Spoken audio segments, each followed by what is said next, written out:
बड़का गांव में योगेंद्र साहब नहीं है तो फिर सजा नहीं हो, और अगर है तो सजा हो। मालिक है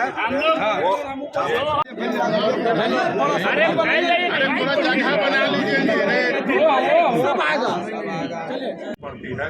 आप लोग आए, आप सबों का बहुत धन्यवाद है और हम पूरा प्रयास करेंगे, जितनी मेरी ताकत है, जितनी मेरी क्षमता है, जितना आप हमको ताकत दे सकते हैं, उस ताकत के हिसाब से हम सरकार में भी बात करेंगे और न्यायालय में भी जो है हम लोग जा करके अपनी लड़ाई लड़ने का काम। आय से अधिक संपत्ति के मामले में मांडर से कांग्रेस के विधायक बंधु तिर्की को 3 साल की सजा और जुर्माना लगाया गया है। हमारे साथ इसी मसले पर बातचीत करने के लिए कांग्रेस के अध्यक्ष राजेश ठाकुर जी हैं। राजेश ठाकुर जी, वैसे में अगर देखा जाता है सुप्रीम कोर्ट का यह है कि अगर 2 साल से ज़्यादा सज़ा होती है तो सदस्यता विधायिका की या सांसद की चली जाती है। वैसे में क्या पार्टी में वो बने रहेंगे, पार्टी क्योंकि दरकिनार होंगी उनसे? नहीं, बिल्कुल पार्टी में बने रहेंगे। किस तरह से कानून अपने हिसाब से सज़ा की व्याख्या करता है वो एक अलग बात है, लेकिन हम जानते हैं कि बंधु तिर्की जी ज़मीन से जुड़े हुए लोग हैं, लगातार मेहनत करते रहे हैं। हम ये भी जानते हैं कि किस तरह से गलत तरीके से साक्ष्य प्रस्तुत किए गए हैं। हम ये भी जानते हैं कि सीबीआई ने क्लोजर रिपोर्ट दे दिया था, बावजूद इस तरह की कार्रवाई हुई है। तो हम उच्चतम अदालत में गुहार लगाएंगे और बंधु तिर्की जी के साथ पूरी पार्टी खड़ी है। वो आदिवासी के बड़े चेहरे हैं, कार्यकारी अध्यक्ष भी हैं, और वैसे में 1932 का जो इस तरीके से आंदोलन पूरे झारखंड में चल रहा है, वैसे में क्या आंदोलन कमज़ोर होगा या कांग्रेस पार्टी 1932 को लेकर किस तरीके से? नहीं, देखिए, वो सिर्फ आदिवासियों के नेता कह करके उनको छोटा नहीं करना चाहिए, पूरे राज्य के नेता हैं जी, और बड़े चेहरे सभी लोगों से लगातार सभी लोगों के लिए लड़ाई लड़ते हैं।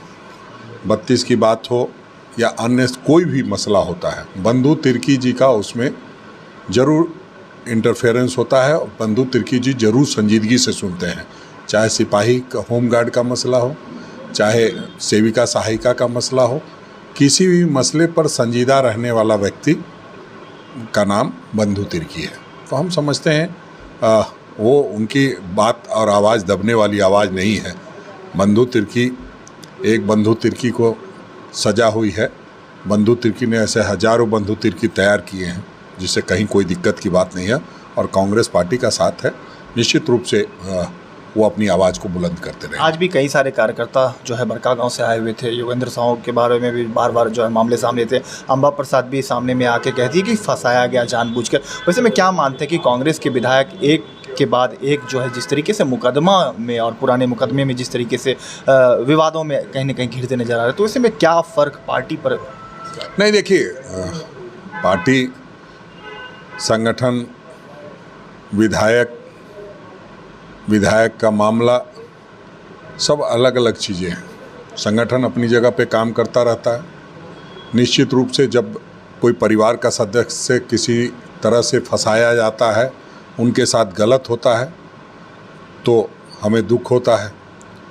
लेकिन हम लड़ाई लड़ने वाले लोग, हम चुप बैठने वाले लोग नहीं हैं। ठीक है कि किस तरह से भारतीय जनता पार्टी की सरकार थी, किस तरह से अपनी सरकारी महकमे का किस तरह से दुरुपयोग हुआ, वो किसी से छुपा नहीं। सभी लोगों ने चैनल पे देखा है, सभी लोगों ने अखबारों में देखा है किस तरह से निर्मला देवी धरना दे रही है, आमरण अनशन पर बैठी हुई हैं, और किस तरह रातों रात उठा करके पता नहीं क्या करने की साजिश थी। कई लोग कहते हैं एनकाउंटर करने की साजिश थी।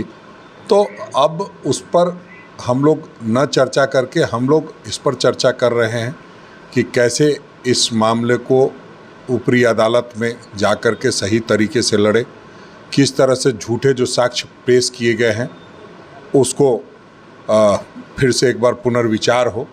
तो हम लोग उस पर भी विचार कर रहे हैं। तो हम समझते हैं कि एक किसी कोर्ट का सज़ा देना, उसके बाद ऊपरी अदालत में जाना, ये न्यायिक प्रक्रिया का एक अंग है और हम लोग उस पर तैयारी कर रहे हैं। हम लोग अगली अदालत में भी अपनी गुहार लगाएंगे।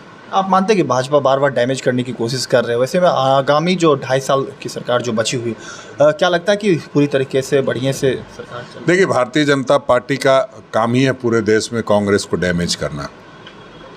लेकिन कई बार जो आदमी हमेशा दूसरों के लिए गड्ढा खोदता है, उस गड्ढे में खुद भी गिरता है। तो ऐसा कुछ नहीं है। अभी जिन्होंने सबसे बड़ा गड्ढा ये खोदने का काम किया था चिरूडी के मामले में, उनका भी जेल जाना तय है। अब वक्त का इंतज़ार है कि कौन कब जाता है और न्यायिक प्रक्रिया कितनी तेज़ गति से काम करती है। हम समझते हैं जिन पर भी भ्रष्टाचार का जो आरोप लगा है उस पर सही तरीके से जांच होगी, सही तरीके से साक्ष्य पेश किए जाएंगे तो निश्चित रूप से जिन लोगों ने ये चक्रव्यूह रचा है उनको भी जेल जाना पड़ेगा। आगामी पंचायत चुनाव के लिए पार्टी किस तरीके से तैयार है? ओबीसी आरक्षण की बार बार मांग की जा रही है। कल भी अंबा प्रसाद जो है जाकर राज्यपाल से मिले हैं। वैसे में क्या लगता है कि पार्टी किस तरीके से? देखिए, हम लोग इन मसलों पर पूरी तरीके से संजीदगी से काम कर रहे हैं। दिक्कत ये है कि सारी चीज़ें एक साथ संभव नहीं हो सकती। हम चाहते हैं कि चुनाव भी जल्द हो और हम चाहेंगे ओबीसी का आरक्षण भी हो। ये दोनों चीज़ें एक साथ नहीं हो सकती हैं। इस पर सरकार ने विचार किया था और हम लोगों का साफ मानना है कि 27% आरक्षण के साथ ही सारी चीज़ें हो, चाहे नियुक्ति ही क्यों नहीं हो। नियुक्ति भी हो रही तो 27% का आरक्षण पहले तय हो, उसके बाद नियुक्ति होनी चाहिए। तो उस पर हम लोग बात अपनी सरकार के पास रखे हैं। और दिक्कत ये थी कि पंचायत चुनाव में कि जो भारत सरकार से पैसा आता है, अगर हम चुनाव में देर करेंगे तो वो लाभ राज्य को के जनता को नहीं मिल पाएगा। और साथ ही साथ तमाम राज्य के पंचायतों से लेकर के प्रखंड तक के लोग लगातार फ़ोन कर रहे थे, लगातार लोग आंदोलन कर रहे थे कि पंचायत चुनाव जल्द कराया जाए।